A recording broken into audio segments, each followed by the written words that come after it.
باپ زیادہ بہتر جانتا ہے بھائی اولاد کو میں نے کیسے لے کے چلنا ہے. اللہ نے باپ کو اسی لیے ولی بنایا ہے, اس کی مرضی کے بغیر تو بیٹی کی شادی نہیں ہو سکتی. اور یہاں ہر آدمی باپ بنا ہوا ہے. لوگ کہتے ہیں ابا ٹھیک نہیں ہے. میں نے کہا ابا ٹھیک نہیں ہوگا, لیکن اولاد کے لیے ابا سے بہتر, ابا سے زیادہ ٹھیک اولاد کے لیے کوئی نہیں ہوتا. ہاں لاکھوں میں کوئی ایک ہو ایک الگ بات ہے. ابا جیسا مرضی ہو, اولاد کو بہرحال وہ چاہتا ہے کہ یہ مجھ سے نیک ہی بنے, مجھ سے اچھی بنے, تعلیمی لحاظ سے, عزت کے لحاظ سے, ہر لحاظ سے باپ کی یہ خواہش ہوتی ہے کہ اولاد مجھ سے 2 قدم آگے نکل جائے, اور ابا ہی کو مشورے دیے جا رہے ہوتے ہیں. تو چونکہ ہم تو بھگتے ہوئے ہیں نا سب چیزیں, اس لیے ہم ایسے مشورے دیتے ہیں جو خود بھگت چکے ہیں.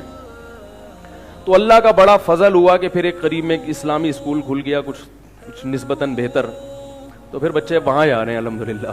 ٹھیک ہے, ورنہ میرا ارادہ نہیں تھا پڑھانے کا تو تھا, مگر اسکول بھیجنے کا نہیں تھا. میں نے کہا جو مرضی ہو جائے نہیں بھیجوں گا, کیونکہ میں دیکھ رہا ہوں لوگوں کے حالات کو. اولاد کی ٹینشن آپ اٹھاؤ اور وہی اولاد کل آپ کی باغی بن جائے. یہ جو آج کل اولادیں ابا کی باغی نہیں ہے نا, اس لیے کہ ابا اولاد بنے ہوئے بیٹوں کے سامنے, اس لیے گھر کا ماحول اچھا ہے. باپ اگر باپ بن جائے, اولاد 2 دن نہیں باپ کو چلنے دے گی. ایک صاحب کہنے لگے یہ صاحب اپنے ابا کا بڑا احترام کرتے ہیں. میں نے کہا میں جانتا ہوں ان کو, یہ اس لیے کرتے ہیں کہ ان کے ابا ان کا بڑا احترام کرتے ہیں. حقیقت ہے, ان کے ابا جو ہے نا بیٹے کا ایسا احترام کرتے ہیں کہ نتیجے میں بیچارہ یہ مجبور ہے احترام کا. ابا ذرا ابا بن کے دکھائے نا, پھر دیکھو کیا ہوتا ہے. ابا آج کل اپنے بیٹے سے یہ نہیں پوچھ سکتا کہ رات کو دیر سے کیوں آ رہا ہے, یہ نہیں پوچھ سکتا. اگر ابا نے بیٹے سے پوچھ لیا 12 بجے کیوں آ رہا ہے, 1 دفعہ پوچھ لیا, 2 دفعہ, تو آگے سے جھڑکی وہ جھڑک دے گا باپ کو. یہ فیشن یہ چل رہا ہے مارکیٹ میں.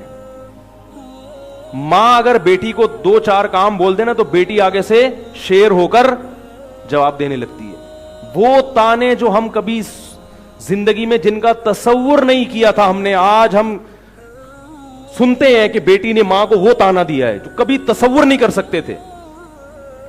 روح کانپ جاتی ہے کہ ایسے بدبخت لوگ بھی ہیں. ہم نے بھی اپنی ماں سے مارے کھائی ہیں, ڈانٹیں کھائی ہیں. جو والدہ نے بنا کے سامنے رکھ دیا کھاؤ. ہماری ماؤں نے ہمارے نخرے نہیں اٹھائے کہ یہ نہیں تو وہ نہیں, جو پکائے کھاؤ. کھانا پڑتا تھا کیونکہ وہ چمٹا والدہ گرم گرم دکھاتی تھی, بولے یہ کھاؤ گے, کھا لیتے تھے. اندر اندر کڑ رہے ہیں لیکن زبان سے نہیں بولیں گے ایک لفظ. ماں ہے بھائی. ابا سے بھی ٹھکائیاں کھائی ہیں. آج ہم دیکھتے ہیں کہ اولاد نہ ابا سے ڈانٹ کھانے کے لیے تیار نہیں ہے, ٹھکائی تو بہت دور کی بات. اور اس کو پتہ نہیں کیا ایک تعبیر کیا جاتا ہے اچھے اچھے القاب کے ساتھ. تو آج کل جو, میں گلی سے گزر رہا تھا, مجھے ایک بچی کی آواز آئی, اپنے ماں سے کہہ رہی ہے, ماں بیٹی کو ڈانٹ کر کہہ رہی ہے اپنی زبان بند کرو, تو بیٹی کہہ رہی ہے آپ اپنی زبان بند کرو. کس قدر غلیظ جملہ ہے, کس قدر خطرناک جملہ ہے. جیسے کوئی باس جو ہے نا اپنے کسی امپلائی کو ڈانٹ رہا ہو کسی کمپنی میں. یہ جملے آج کل زبانوں پہ کیا ہو گئے ہیں, اولاد کے ہلکے ہو گئے. کیونکہ اسکولوں میں تربیت, بولو بھائی, نہیں ہے. اسکولوں میں آپ کو یہ سکھایا جا رہا ہے کہ سیلف ریسپیکٹ کیا چیز ہوتی ہے.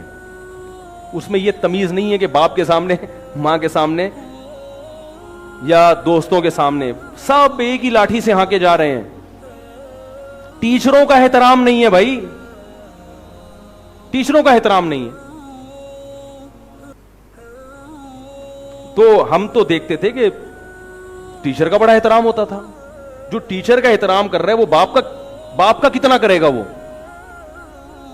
بچوں کو آزاد آزاد آزاد, سختی نہیں کرنی, سختی نہیں کرنی, ڈانٹنا نہیں. میں بھی مانتا ہوں کہ سختی نہ کریں, نہ ڈانٹیں. جو بات محبت سے ہوتی ہے وہ سختی سے نہیں ہوتی. لیکن بچہ بے عقل ہوتا ہے, اور بے عقل کو, کم عقل کو دلائل سے سمجھانا آپ کے بس میں نہیں ہے. اس کو سختی سے سمجھانا پڑتا ہے.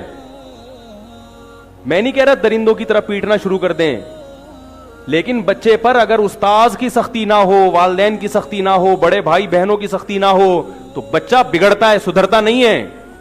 ہمارے نبی نے کیوں فرمایا کہ جب بچہ 7 سال کا ہو جائے تو نماز کا حکم دو, اور جب 10 سال کا ہو جائے تو پھر بھی نماز نہ پڑھے تو اس پہ سختی کرو, مارو اس کو.